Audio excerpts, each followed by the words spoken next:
Hey YouTube, I'm here again to do another response video to things going on in the world around us. And for this one, it may have been lost in the news. There's a lot going on right now. If you turn on the TV, you're probably going to see one or two things, either talking about the search for the plane crash or the shooting that happened in France, which is a terrible, terrible thing. This is January of 2015. There's a lot of stuff that's happened already.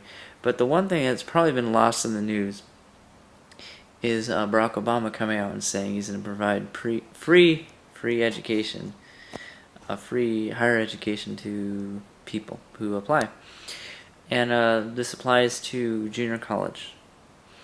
And many people are very excited about this and are praising Obama for such a wonderful job.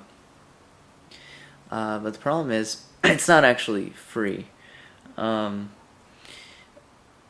himself has said, right after saying it was going to be free, saying it's going to cost taxpayers $23 billion a year to pay for higher education. This is going to contribute to a problem that has already existed and has already been worsening steadily for the past 10 years, and that is a problem of the value of education. The value of education in this country has been going down significantly. There was once a time when you could get a 4-year degree and almost be guaranteed a job. Now, over half of those with a 4-year degree are still unemployed 1 to 2 years out of school. And the amount of debt people are being put in is growing significantly and rapidly coming out of school. School's getting more expensive and it's getting less valuable. The education system once worked very well because it used to be something that not everybody did. Unfortunately, the job market is collapsing. The job market has ups and downs, but it's nowhere near what it was in the 90s. The amount of people working in this country has been lessening every year. Obviously up and down, but the average amount of people working now is less than it was by a significant margin 10 years ago or 20 years ago, before the recession that started in 2007. And some economists believe that the recession is on its way out, but other economists believe that there is an even worse recession coming. Regardless of what economists believe, simply making junior college education free for those who want it because of money being taken out of everyone else's pocket doesn't make much sense. A junior college education does not do much to increase your chance of getting a job unless it's specialized. Now, if you want to be an automotive technician, having a specialized degree you can get in junior college would be wonderful. But I honestly don't know how far the free education extends, and I do know to get a specialized degree that it costs more to get just your general AA. So we'll have to see how this pans out, but I really think it's a bad idea. And I'll give you one more reason too. A lot of you may think I'm cruel and I don't want the same opportunity for those who have less. But something we all have to realize is we live in a capitalist society, which in some ways is not fair. and in some ways is viewed as survival of the fittest, and some are born more fit than others because of the opportunities they are granted. But one thing that we all have to realize is, in a capitalist society, the one we live in, nothing is free. Now, if we were in a communist society, it would be you give most of the money you have to a pot, and everyone takes from that pot, and government would supply the needs of all from the pot we all put the money in. And we all see how communism works out. Didn't work out for the Soviet Union very well. And look how it's working out for North Korea. But my view on free education is, like, how far are we going to go with free? Is free food for everyone? Free housing for everyone? Free clothes for everyone? Free shoes for everyone? Everyone except those who can pay for it, right? I mean, you want the strongest economy for your country, especially one that spends so much on their damn military. The thing I think is really wrong with Obama, and every president we've had for a while, is they all try and solve problems by providing things for people that seem like the solution to something. Let me just rephrase. There is an educational crisis in this country. Therefore, is the solution just offer free education? That isn't actually free. It costs taxpayers $23 billion a year. No. That's throwing money at a problem, and the money of the United States citizens. The actual problem is where the money is being spent.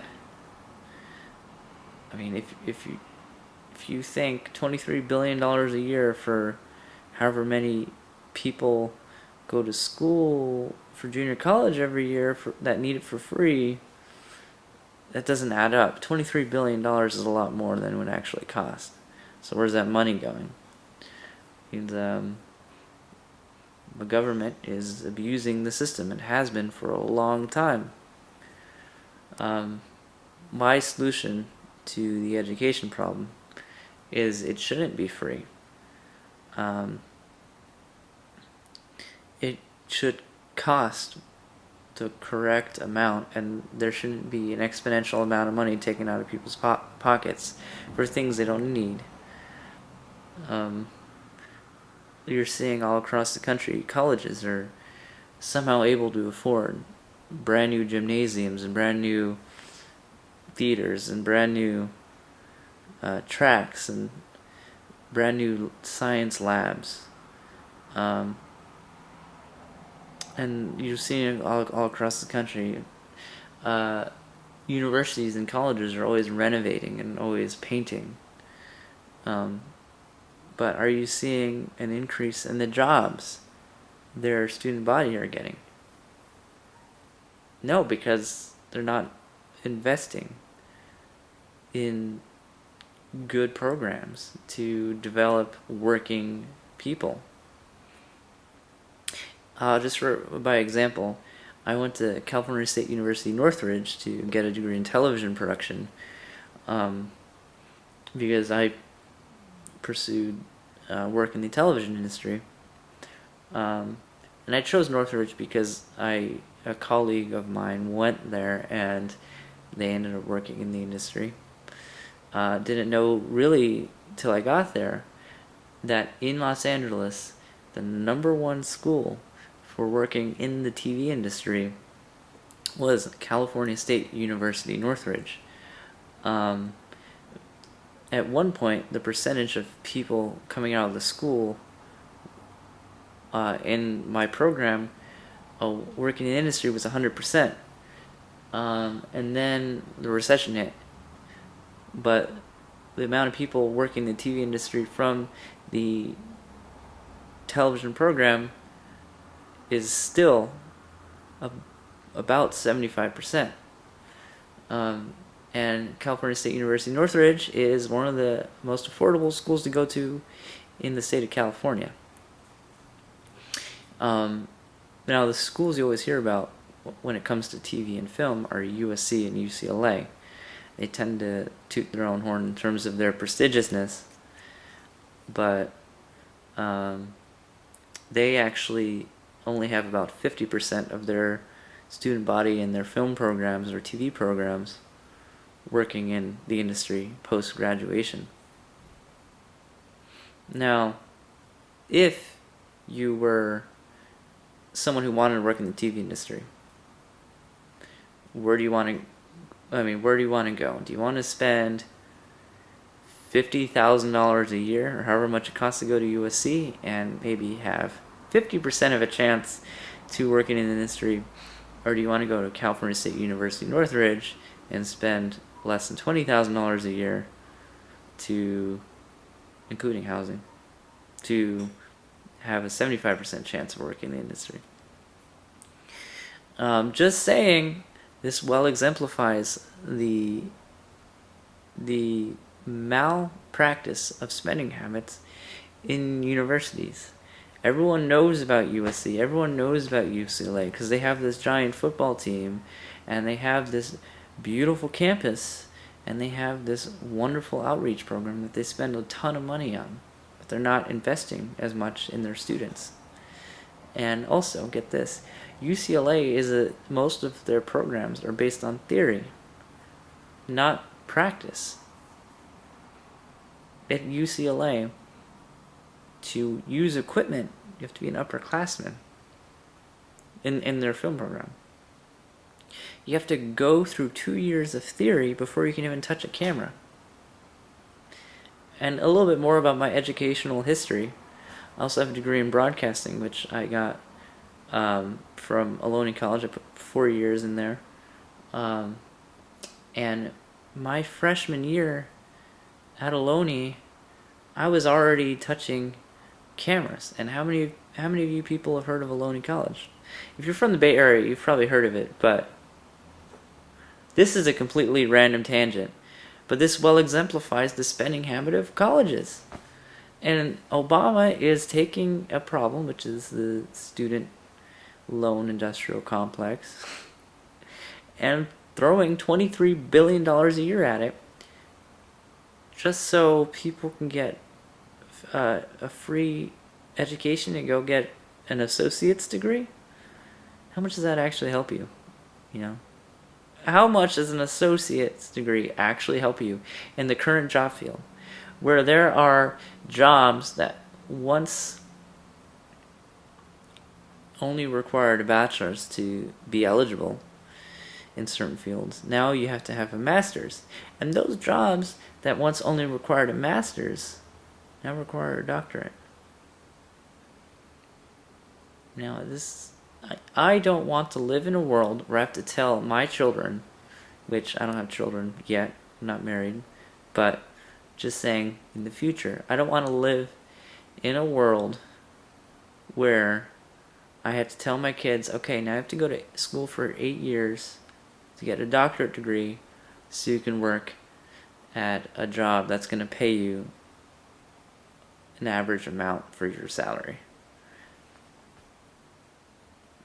I don't want to tell them, hey, you get into $100,000 in debt before you can make $40,000 a year. It's a completely broken system that's not going to be solved, and in fact, it's going to be made worse by the solution Obama has put forward. Anyways, thanks for listening to me here, and keep in touch at Tyrant60, and subscribe if you haven't yet. I'll see you soon.